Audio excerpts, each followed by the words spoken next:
Kejadian ini terjadi pada tahun 2008. Saat itu aku masih duduk di bangku kelas 2 SMP. Dulu, setiap berangkat sekolah, aku selalu naik sepeda. Dan selepas pulang sekolah sekitar jam 1 siang, aku selalu tidur siang. Dan pada malam harinya, aku lanjut belajar atau bermain di rumah teman. Aku tinggal di sebuah desa di Kabupaten B, di Jawa Tengah. Kalau pergi ke kota, kami harus melewati sebuah jalan yang sudah terkenal angker sejak dulu. Itu sih katanya. Orang-orang menyebutnya hanya sebagai jalan buntu alas. Orang-orang menyebutnya hanya sebagai jalan buntu alas. Sebuah ruas jalan panjang yang membelah area persawahan dan hutan jati sebelum masuk ke pusat kota. Suara motor ya guys. Maklum ya guys, baru lewat tuh suara motor, mungkin sampai ke sini kali ya. Oke lah ya, lanjut. Jalannya itu lurus, halus, dan terlihat biasa saja. Anehnya, hampir setiap tahun atau beberapa bulan sekali selalu ada kecelakaan di sana. Entah itu truk terguling, motor menabrak pohon, mobil masuk parit, dan bahkan ada yang katanya jatuh sendiri tanpa sebab. Orang-orang bilang penyebabnya karena pengendara mengantuk. Tapi warga sekitar percaya ada penghuni yang memang tidak suka jalannya terlalu ramai. Aneh memang. Sebagai anak SMP, waktu itu aku menganggap semua hanya cerita orang-orang saja, termasuk bapakku. Walaupun memang banyak terjadi kecelakaan di sana, tapi aku anggap itu hanya musibah dan takdir seseorang saja, dan sampai akhirnya aku mengalaminya sendiri. Waktu itu, di hari Sabtu, aku dan 3 temanku baru selesai mengikuti les tambahan di sekolah. Karena pulang lebih sore dari biasanya, kami memutuskan mampir ke rumah salah satu teman kami untuk sekedar bermain menghilangkan jenuh. Tanpa terasa, waktu sudah menunjukkan pukul 5:30 sore dan langit mulai gelap. Saat itu teman-temanku pulang ke arah yang berbeda. Ya karena rumah kami masing-masing gak searah. Sedangkan aku harus melewati jalan yang disebut buntu alas itu sendirian. Saat itu, aku mengayuh sepeda dengan santai. Walaupun waktu itu masih ada beberapa sepeda motor dan mobil yang berlalu lalang. Tapi yang namanya naik sepeda ya beda lagi kan. Udara terasa dingin meski belum malam. Pepohonan jati di kanan kiri jalan bergoyang pelan tertiup angin. Hanya suara rantai sepedaku dan bunyi hewan seperti jangkrik dan sejenisnya yang mulai bersahutan.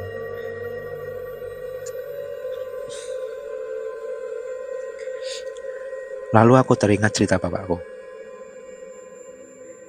Kalau lewat jalan situ menjelang maghrib, jangan pernah kamu menoleh kalau ada yang memanggil, ataupun ada suara seperti "Shh", begitu. Karena teringat perkataan bapakku itu, aku hanya tersenyum sendiri. Mana mungkin ada yang memanggil, gumamku lirih. Oh, mana mungkin ada yang memanggil, itu kali ya. Beberapa menit kemudian aku mulai memasuki bagian jalan yang paling sering terjadi kecelakaan. Di sana berdiri sebuah pohon beringin yang sudah cukup tua, yang sangat besar. Batangnya kehitaman, akarnya menjuntai ke bawah. Di bawah pohon itu terdapat bekas tumpukan bunga yang sudah mengering. Katanya, itu bekas lokasi kecelakaan seorang pengendara motor yang meninggal beberapa tahun sebelumnya. Saat melewati pohon itu, tiba-tiba udara berubah sangat dingin. Bulu kuduku langsung berdiri, dan entah kenapa kakiku terasa berat saat mengayuh sepeda. Lalu, aku mendengar suara seperti perempuan. "Dek," suaranya lirih dan seperti sangat dekat, seolah berada tepat di belakangku. Aku langsung teringat pesan bapak dan aku terus melanjut mengayuh sepedaku. Namun, suara itu kembali terdengar. "Dek, tunggu." Kali ini lebih jelas. Aku mulai panik. Jantungku berdegup kencang dan aku mencoba mempercepat kayuhanku. Tapi anehnya jalan tersebut terasa sangat panjang. Aku pun mulai berkeringat dingin. Lalu suara perempuan itu berubah menjadi tawa. Suaranya tertawa pelan. Hihihihihi. Aku hampir menangis. Tapi aku terus mengayuh sepedaku dengan sekuat tenagaku. Tiba-tiba, seolah ada seseorang melompat ke boncengan belakang sepedaku. Sepedaku langsung terasa sangat berat. Ban belakang seperti menahan beban orang dewasa. Padahal, aku benar-benar sendirian waktu itu. Aku pun tidak berani untuk melihat ke belakang. Tanganku mulai gemetar dan napasku semakin ngos-ngosan. Dan saat itu, aku terus membaca doa yang kubisa. Belum selesai membaca doa, tiba-tiba sepedaku berhenti sendiri. Rodanya seperti ditahan sesuatu. Kupikir ban belakangku macet karena sesuatu yang membuat roda tidak mau berputar atau tidak bergerak. Tapi ternyata memang tidak ada apa-apa. Aneh memang. Saat itulah aku tanpa sengaja melihat bayangan di aspal. Bayangan tubuhku terlihat jelas. Tetapi di belakang bayanganku ada satu bayangan lagi. Bayangan seperti seorang perempuan berambut panjang, tubuhnya lurus dan posisi kepalanya seperti miring. Lalu aku memberanikan diri untuk menoleh. Dan ternyata tidak ada siapa-siapa. Lalu aku menutup mata dan panik. Terus mulutku kumat kamit membaca ayat kursi yang saat itu masih kuingat setengah-setengah. Beberapa detik kemudian ku coba untuk bergerak. Beberapa detik kemudian ku coba untuk menggerakkan roda sepedaku. Dan alhamdulillah roda sepedaku kembali ringan dan bisa berputar. Lalu tanpa pikir panjang, aku langsung menaikinya lagi dan mengayuh sekencang mungkin. Nah, di sini nih yang bikin aku gimana gitu.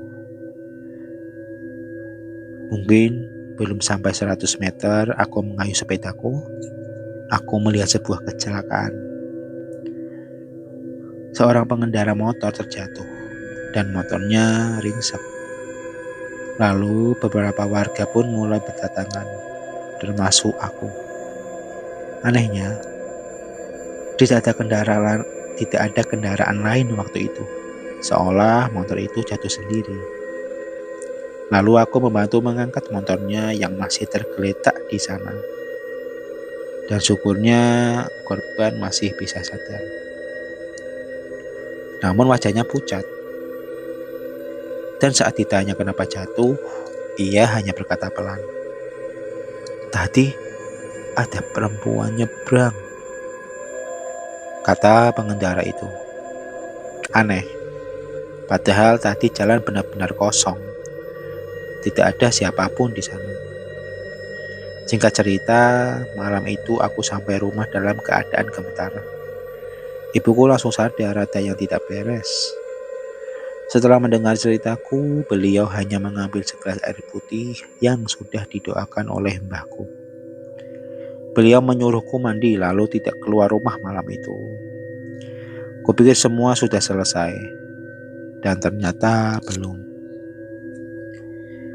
Sejak kejadian itu, aku sering bermimpi. Dalam mimpi tersebut, aku selalu berada di jalan buntu alas. Jalan yang sepi dan gelap. Dan perempuan berambut panjang itu selalu berdiri di bawah pohon beringin tersebut. Sosok perempuan itu tidak mendekat melainkan hanya menatapku. Kurang lebih selama 7 malam berturut-turut mimpi itu terus datang, membuat badanku mulai demam dan sulit tidur. Lalu, mbahku akhirnya mengajakku untuk menemui seorang sesepuh desa. Sesepuh itu hanya tersenyum setelah mendengar ceritaku. Beliau lalu berkata pelan, "Kamu lewat pas waktunya mereka lewat." Aku tidak mengerti apa maksudnya. Lalu beliau melanjutkan perkataannya, "Dulu, dulu, sebelum jalan itu dibangun dan diperlebar, sering ada kecelakaan pengangkut debu yang melintas di jalur lama dan banyak korban yang meninggal.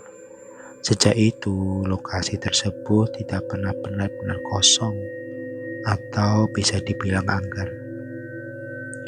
Saat mendengarkan perkataan beliau, tubuhku menjadi merinding. Beliau lalu memberiku air doa dan berpesan agar selama beberapa hari tidak melewati jalan itu saat maghrib.